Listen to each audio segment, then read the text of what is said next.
Of course, we have to go back and talk more about Trig, and hopefully this lovely little startup image isn't anything to freak you out too much with a fractal hand here, but it ends up being very fitting because all you need to be able to solve any trig function, to be honest, looking back at this, is either memorizing your unit circle or using a cool little hand trick that you're about to learn here in a minute.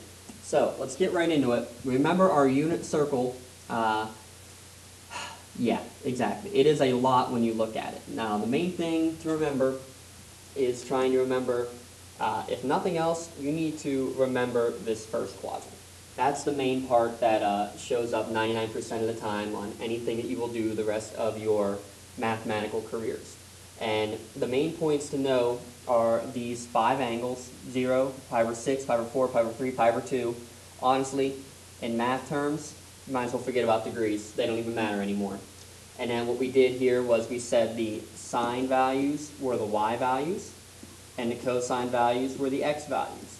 And we said tangent is sine over cosine. So the y values divided by the x values is how you could find all of it.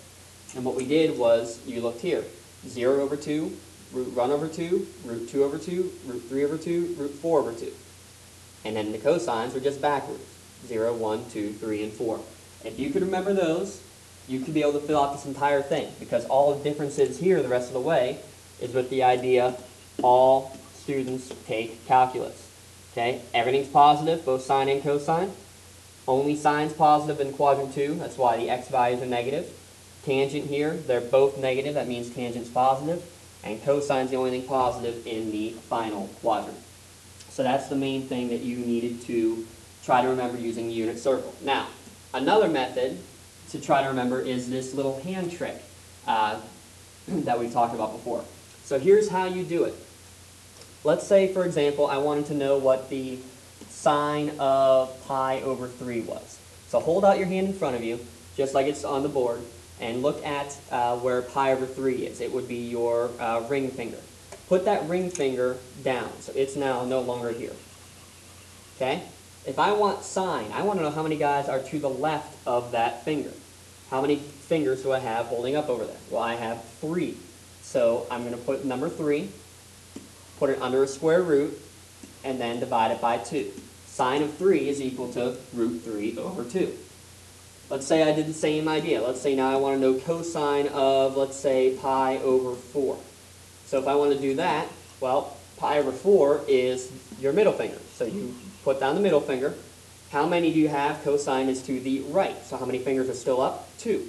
So I have root 2, and then just divide it by 2.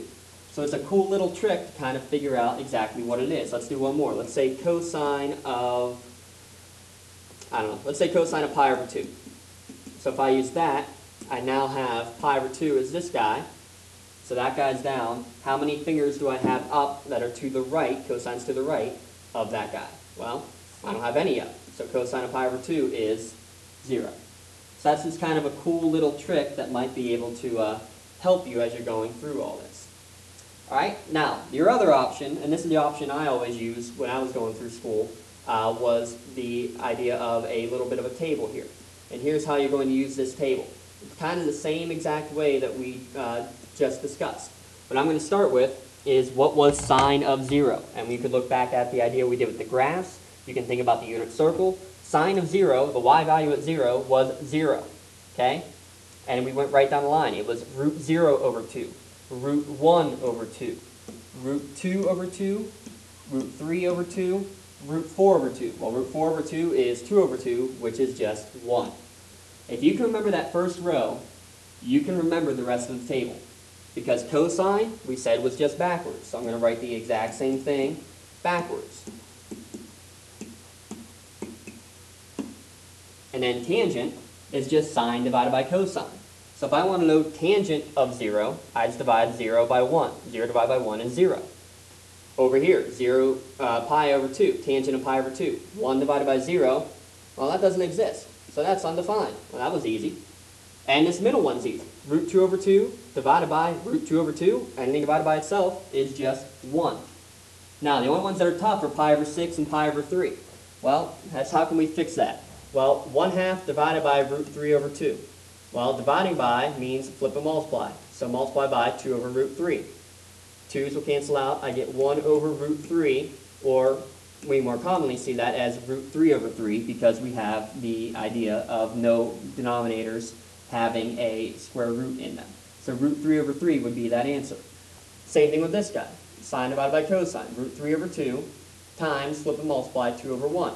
Those cancel out. I'm left with root 3 over 1, which is just the square root of 3. So if you, again, can memorize just the first row of this table, and it's not easy, it's not very difficult. Root 0 over 2, root 1 over 2, root 2 over 2, root 3 over 2, root 4 over 2.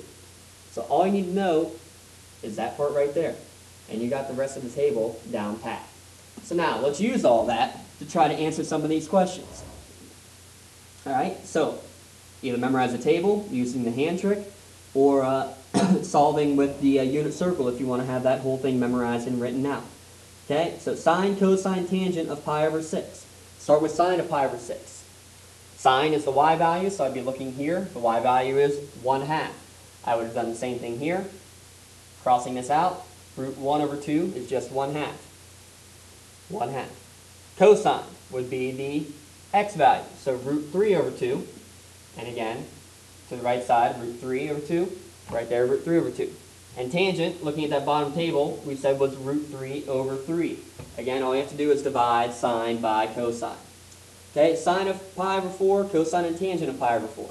Pi over 4 is the guy in the middle. Well, the x and y values are the exact same, which would make sense here if I crossed out the middle finger. I have the same on both the left and the right side. And same thing here. They're in the middle of the table, so they should be the exact same when I go backwards or forwards. So root 2 over 2 for both. And then tangent, if I divide two things on the exact same, it's just 1. Alright, now, the next two. Sine of 2 pi over 3, cosine of 2 pi over 3. Well, that doesn't exist in the first quadrant. Well, sine again is the y value. So if you remembered your unit circle, you could go right here. Sine is root 3 over 2. Cosine is negative 1/2. Now, how can I use my unit circle, or how can I use my the hand trick or the table instead of the unit circle and know those answers? Well, to get to 2 pi over 3, let's say from sine. So I'd go all the way here, pi over 2. Well, now I need to start going backwards.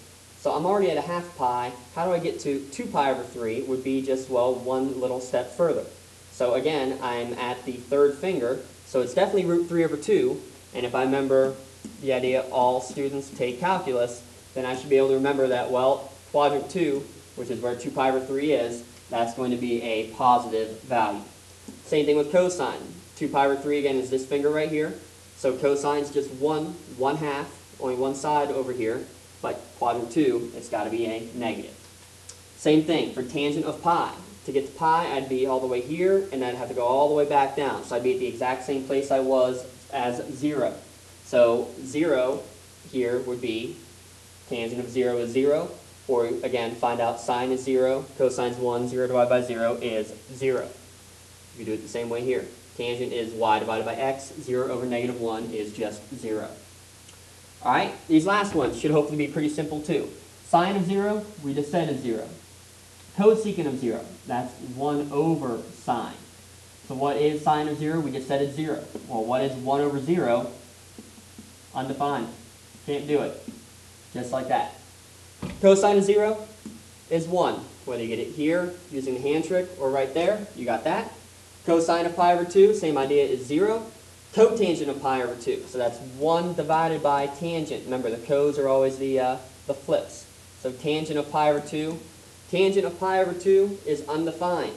Well, how do I do 1 divided by undefined? How do I look at that? Well, 1 over, really tangent is 1 over 0, right? So let's flip and multiply. It'd be 1 times 0 over 1, which would just be 0. So, or you could have looked at, what is tangent of pi over 2? Tangent of pi over 2 was 1 over 0. Cotangent is the flip of that. So flip-flop it to get 0 over 1, which is just 0. So, if you remember, honestly, the first quadrant, meaning you remember the hand trick, or you remember this table, that's really what you're going to need for 99.9% of the trig problems that you will encounter in the world of calculus.